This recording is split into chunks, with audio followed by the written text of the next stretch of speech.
आज की मीटिंग थी, बहुत इम्पोर्टेंट थी और बहुत टाइम से ड्यू भी थी। हम आभारी है कि खड़गे जी ने और राहुल जी ने इसको चेयर किया और सभी वरिष्ठ नेतागण जो हमारे कांग्रेस पार्टी के हैं वो इसमें भाग लेने के लिए आए थे। सभी ने अपना व्यू पॉइंट रखा, सबकी बात उन्होंने सुनी और सबकी बात को सुनते हुए हमने उनको आगाह किया कि ये कुछ जो काम सरकार ने किया है उनको भी उजागर करने की आवश्यकता है। हम फील्ड में जाएंगे और लोग जानते हैं कि सरकार ने 1 साल में जो काम किया है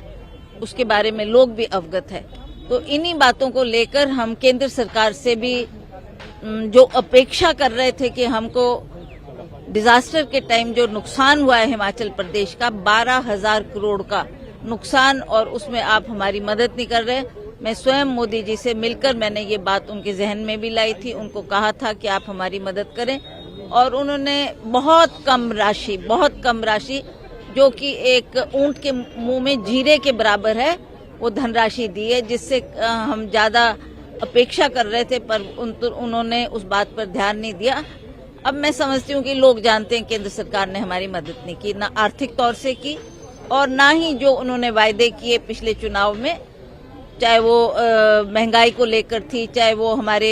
युवाओं को रोजगार देने की बात थी, चाहे भ्रष्टाचार हटाने की बात थी, चाहे और मुद्दे थे जिन पर बार बार मोदी जी वहां गरजते थे, उन मुद्दों को भी उन्होंने पूरा नहीं किया। मोदी जी ने कहा था, उनके स्वयं के शब्द है कि हम जो ये पैसा एकत्रित करने जा रहे हैं, बाहर के बैंकों में जो पैसा जमा है वो लाएंगे और हर व्यक्ति के खाते में 15-15 लाख जमा होगा। तो आज लोग पूछते हैं, प्रश्न करते हैं कि कहाँ गया वो 15 लाख जो हमको मोदी जी ने आज से 10 साल पहले जो बात कही थी वो आज हम धरातल पर नहीं देख रहे। तो इसलिए ये जो इलेक्शन है वो बहुत अहम मुद्दों पर लड़ा जाएगा और कांग्रेस जिन्होंने सदा काम किया है, विकास के नाम पे ही वोट मांगा है, तो इस बार भी हम विधानसभा चुनाव में भी लोगों ने कांग्रेस की सरकार बनाई, उन्होंने सहयोग दिया और मुझे पूर्ण विश्वास है कि आने वाले समय में भी कांग्रेस इन्हीं मुद्दों को लेकर चुनाव में जाएगी और हम अवश्य चुनाव जीतेंगे। काफी केंद्रीय मंत्री हैं जो आते हैं, हिमाचल प्रदेश की लोकसभा सीट से भी आते हैं। आप कैसे आंकते हैं इस बार का जो कंपटीशन होगा और 4 सीटों पे जो मुकाबला होगा, आप कैसे? केंद्रीय मंत्री बोल रहे हैं? केंद्रीय मंत्री अनुराग ठाकुर जी, हाँ ठीक है। नड्डा जी इनके जो बीजेपी के अध्यक्ष है वो भी हिमाचल प्रदेश से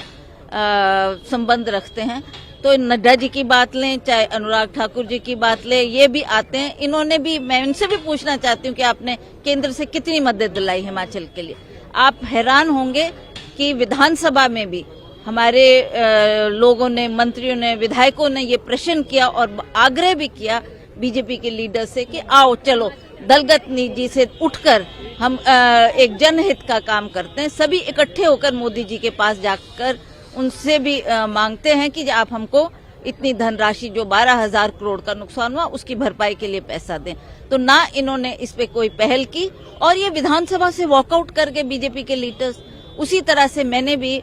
बतौर सांसद सारे सांसदों को पत्र लिखा और उसमें मैंने भी आग्रह किया था कि आप सब आओ, आप मोदी जी से टाइम लो, चलो मिलकर बात करते हैं कि हिमाचल प्रदेश का बहुत नुकसान हुआ है और बहुत हमारे 450 लोग इसमें मर गए हैं, बहुतों के मकान चले गए, भूमि चली गई। तो उसके बारे में केंद्र सरकार से हम धनराशि मांगते हैं, पर कोई भी नहीं आया, ना किसी का जवाब आया। अंततः मैं ही अकेली पार्लियामेंट में मैं मोदी जी से मिली और मैंने उनसे आग्रह किया कि सर इतना आपने भुज में जब वहां पर भूकंप आया था वहां उनकी मदद की, उत्तराखंड में जब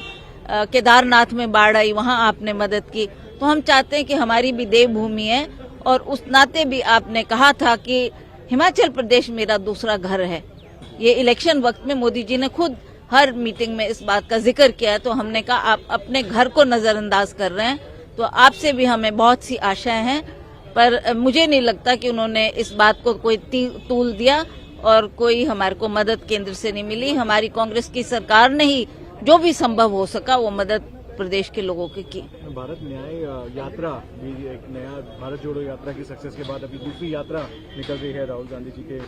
लीडरशिप में ये निकलेगी। कितना इम्पोर्टेंट है ये यात्रा और कितना मोटिवेट करेगी कांग्रेस को? देखिए, पहले भी राहुल जी ने ये यात्रा निकाली थी, उसका भी पार्टी को बहुत फायदा मिला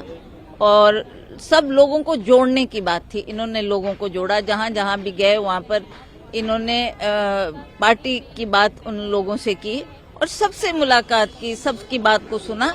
तो इस तरीके से मैं समझती हूँ जहां उस वक्त हमारे को मदद मिली, तो अब ये जो दूसरा दौर इनका होगा